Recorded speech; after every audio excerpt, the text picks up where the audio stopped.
Bideo honetan azalduko dugu nola sortu aurkezpen bat adimen artifizialarekin. Azken batean ikasmateriala bera nola sortu adimen artifizialaren laguntzaz. Horretarako edukia sortzen hasiko gara eta horretarako ChatGPT erabiliko dugu. ChatGPT adimen artifizialeko tresna bada, nun prompt bat idazten diogun ChatGPTri eta berak informazioa itzultzen digu. Prompt horretan, kasu honetan, lan arriskuen prebentzioari buruzko ikasmateriala sortzeko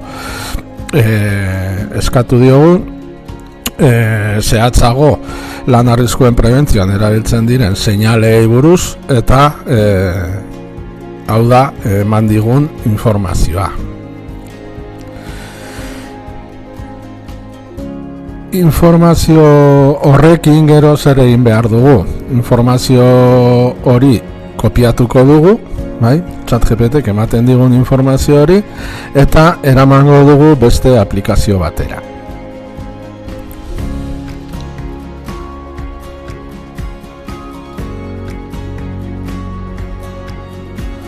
Aplikazio hori izango da Gamma.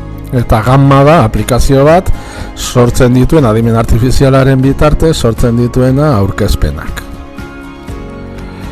Kasu honetan guk zuzenean testua sartuko diogu, Gammak menu desberdinak dauzka, hau da menu bat izan daiteke, guk gaia eman eta berak sortzen digu, prompt batean, eta berak sortzen digu aurkezpena bera, baina kasu honetan aukeratu dugu guk testua eman da berak aurkezpena sortzea.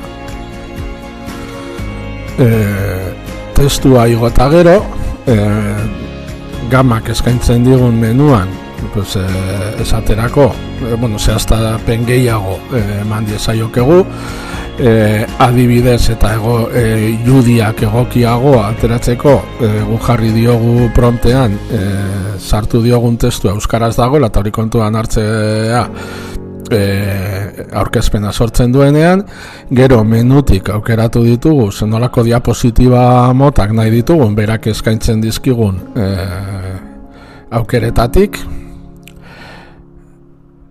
eta esan diogu aurkezpena sortzeko.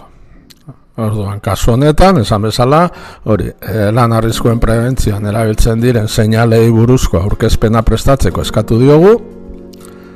Adimen artifiziala erabiltzen dugun gainerako kasu guztietan bezala, adimen artifizialak ematen digun informazioa bera gero ere guk filtratu behar dugu. Hau da, birpasatu behar dugu eta begiratu ea egokitzat jotzen dugun, ala ez. Ikusiko dugu orain egiten ari garen kasuan adibidez erabiltzen dituen ikonoak ez direla lan arriskuen prebentzioan erabiltzen diren seinaleen itxura bera edo behintzat betekizun legalak ez direla aintzat hartzen. Horregatik horrek eskatzen digu gero moldaketak egitea. Eta horretarako adimen artifizialeko beste aplikazio bat erabiliko dugu. Ja bukatu du sortzen, eta orain emaitza ikusiko dugu.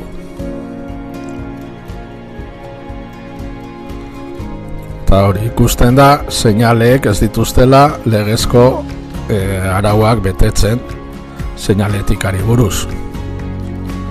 Gero esportatu ingo dugu dokumentua.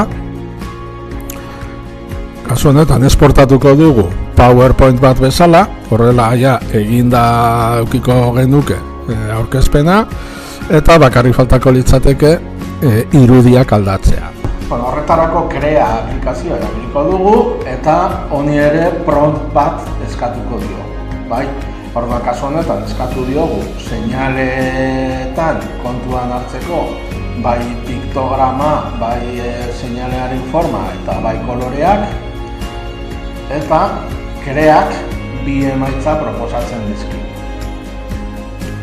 Eskerreko irudia izango litzateke ordainpekoa, premium bat kasu, eta eskuineko izango litzateke doako bertsioa. Doako bertsio hori deskargatuko genuke eta txertatuko genuke geure aurkezpen horretan. Ariketa aldatu nahi ditugun argazki guztiak aldatuta eduki arte. Orduan bukatutakoan emaitza honako hau izango litzateke.